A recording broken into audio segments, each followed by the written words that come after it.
Alright guys, today we are going to look at the percent composition of a reaction with sodium bicarbonate, often called baking soda, and sulfuric acid. Okay? For those of you in class, safety goggles must be on when you are doing this because of the acid. So to start, I am taking the mass of all of it together. Okay? And you can see that mass on the scale, and you want to put that, okay, in the initial mass of the unit. Okay, the initial mass of the unit, write down that. Okay, for the mass of the sodium bicarbonate, trial 1, it was 0.4 grams. Put that in trial 1, 0.4 grams.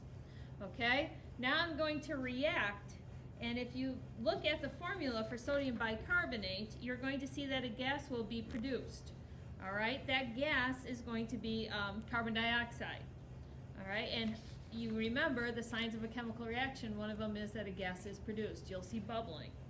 Okay, so I'm going to continue to do this, and then I will mass it again. I'm going to do just a drop or two at a time. If I do more than that, it would bubble all over. Okay, and I'm going to continue to do this. You can see the carbon dioxide being produced with the bubbles, right?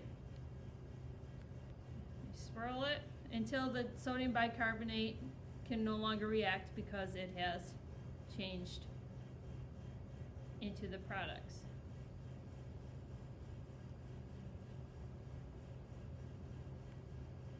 I don't know if you can hear it, but I can hear the sizzling of the reaction here going on. Okay. Every time I add more, if there's sodium bicarbonate left, a fresh set of bubbles form showing us that carbon dioxide is being produced, which means the reaction is still happening. We still have some of our reactants present. Okay. Add a little more, a couple more drops.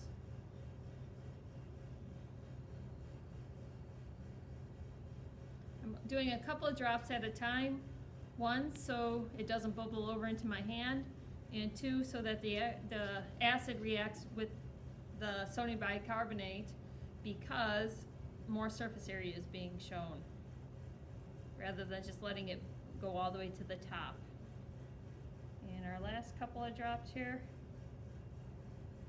Okay, you'll now notice no more fizzing. That means the sodium bicarbonate has been completely changed into carbon dioxide, water, and sodium sulfate. Look at the new mass. Write that down in your data table, trial 1, final mass. Now, to figure out how much carbon dioxide was generated, you need to subtract final mass minus initial mass. The lost mass was carbon dioxide being released into the air. Okay? All right, now we're going to repeat it with a second trial to make sure our data is similar. Okay?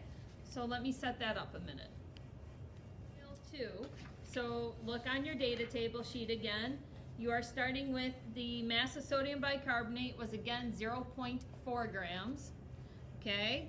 What you see on the scale right now, you should be writing in your initial mass of the unit. Okay?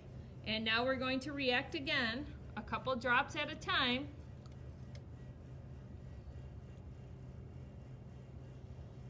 Okay, look, we know there's a chemical reaction. You can hear the sizzling.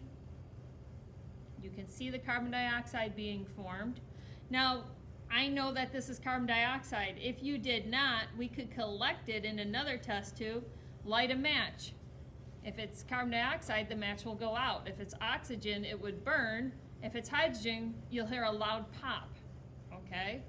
So just a way that we could test our data as well. I'm stirring it just so that more sodium bicarbonate mixes with the acid, right? Just giving it a little swirl. If you're here in class, you should be doing the same.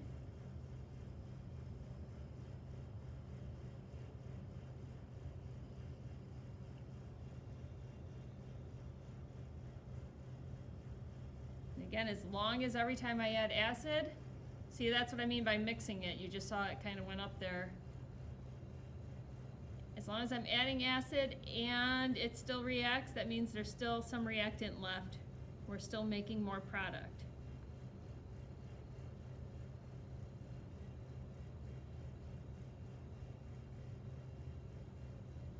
I don't know if you guys can hear it, but we can hear the sizzling as well. Another indication of a chemical reaction.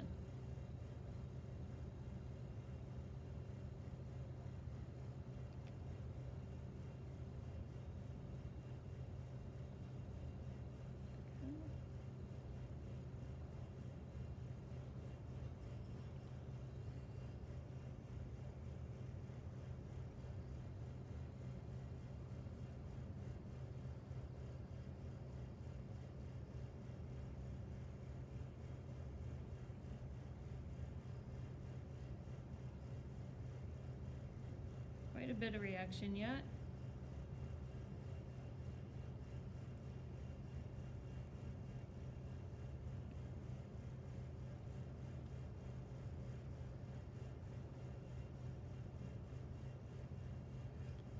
Okay.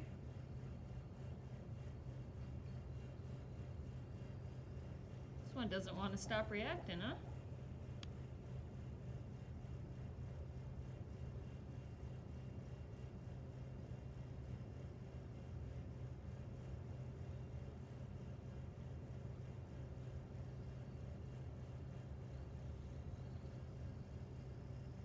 Oops.